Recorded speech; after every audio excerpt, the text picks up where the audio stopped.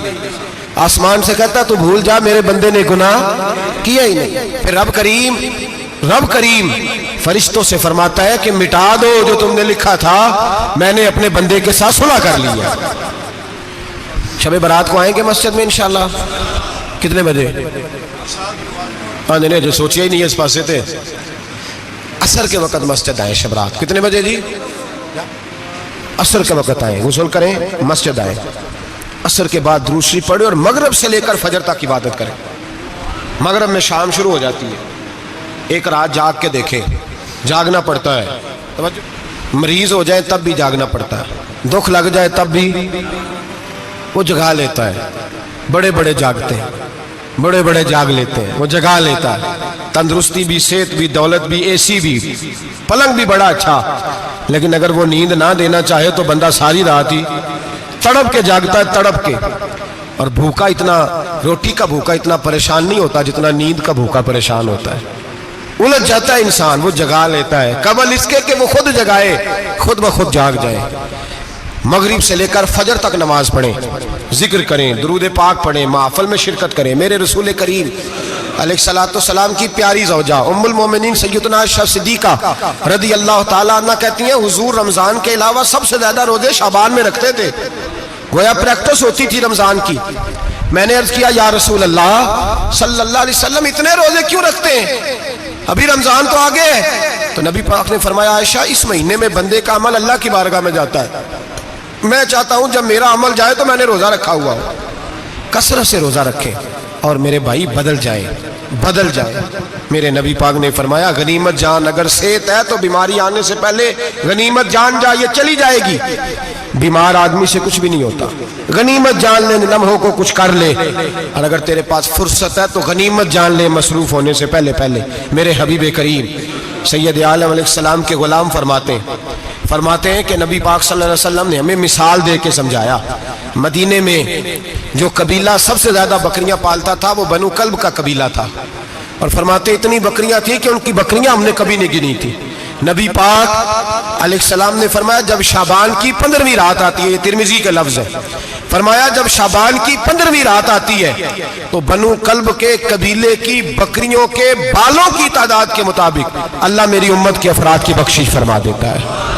اور صحابہ کہتے ہیں ہمیں لگتا یوں ہے کہ چونکہ ہم نے جو چیز سب سے زیادہ دیکھی تھی وہ بنو کلب کی بکریاں تھیں، اس لیے نبی پاک نے ہمیں سمجھانے کے لیے ان کی بات کی، ورنہ اگر ہم نے اس سے زیادہ کچھ شے دیکھی ہوتی تو نبی پاک اس کا نام بیان فرماتے۔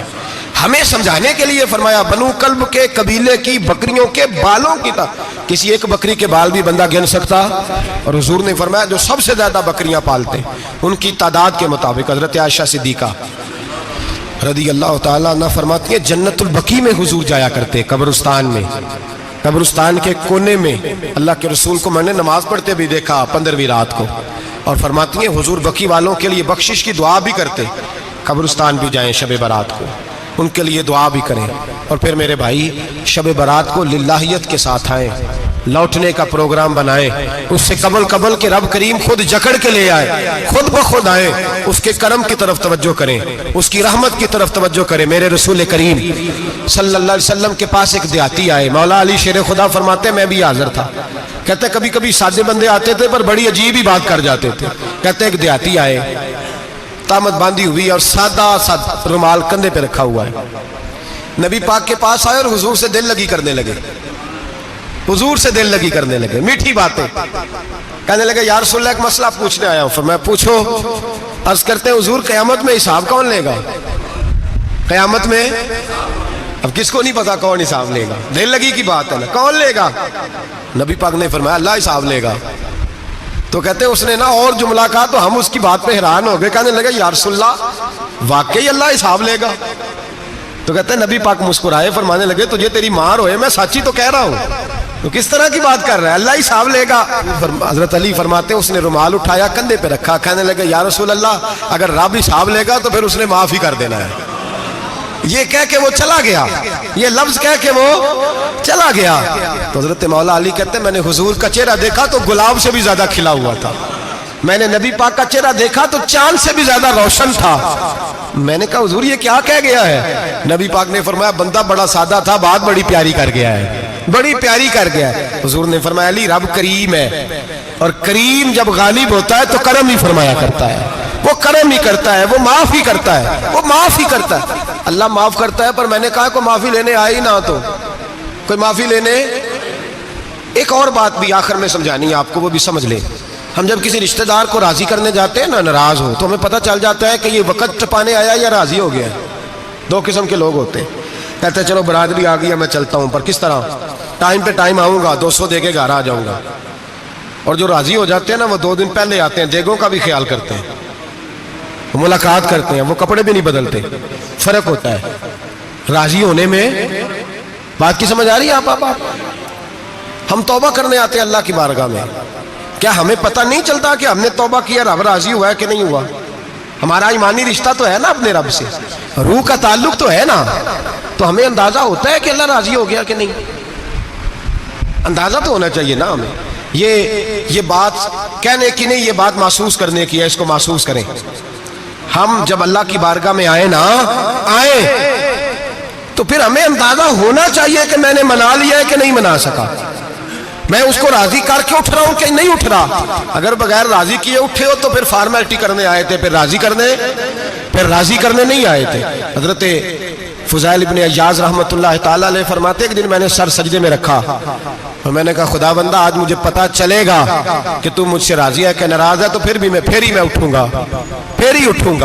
آپ فرماتے ہیں مجھے چاروں کونوں سے آواز آنے لگی کہ تیرا رب راضی ہو گیا ہے، اور فرماتے ہیں جس جگہ میں سجدہ کر رہا تھا وہ زمین بھی بولنے لگی کہ بس کر دے، عرش کا مالک تجھ سے راضی ہو گیا ہے۔ لیکن شرط یہ ہے، حضرت حبیب اجمی رحمت اللہ علیہ فرماتے ہیں میں سود کا کاروبار کرتا تھا توبہ کرنے سے پہلے، کئی دفعہ میں نے توبہ کی تھی، لیکن میری اس توبہ کے اندر صداقت نہیں ہوتی تھی۔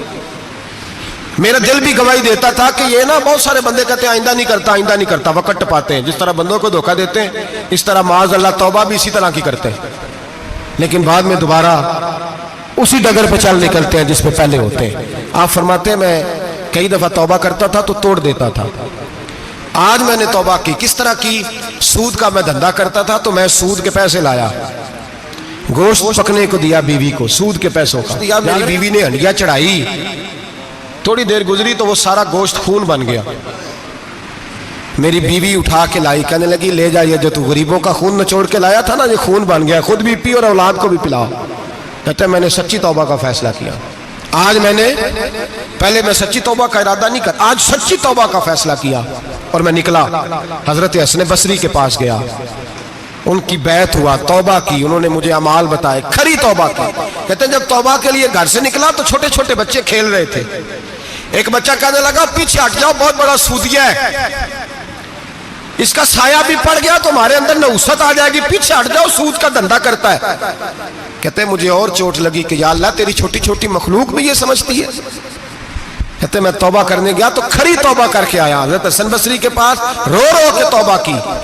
میں وہاں سے واپس آیا تو بچے ابھی کھیل رہے تھے، کہتے ہیں وہ بچہ جو پہلے بولا تھا کہ پیچھے ہٹ جاؤ بڑا سود والا ہے نحوست پڑ جائے گی، وہ بچہ پھر آواز دے کے کہنے لگا دوستو پیچھے ہٹ جاؤ، رب کریم کا ولی آ رہا ہے، اللہ کا بندہ آ رہا ہے، کہیں ایسا نہ ہو ہمارے پیروں سے گرد اڑے اور اس ولی کے اوپر پڑے اور اس کی توہین ہو جائے، اللہ ہم سے ناراض نہ ہو جائے ولی کی توہین کر کے، پیچھے ہٹ جاؤ۔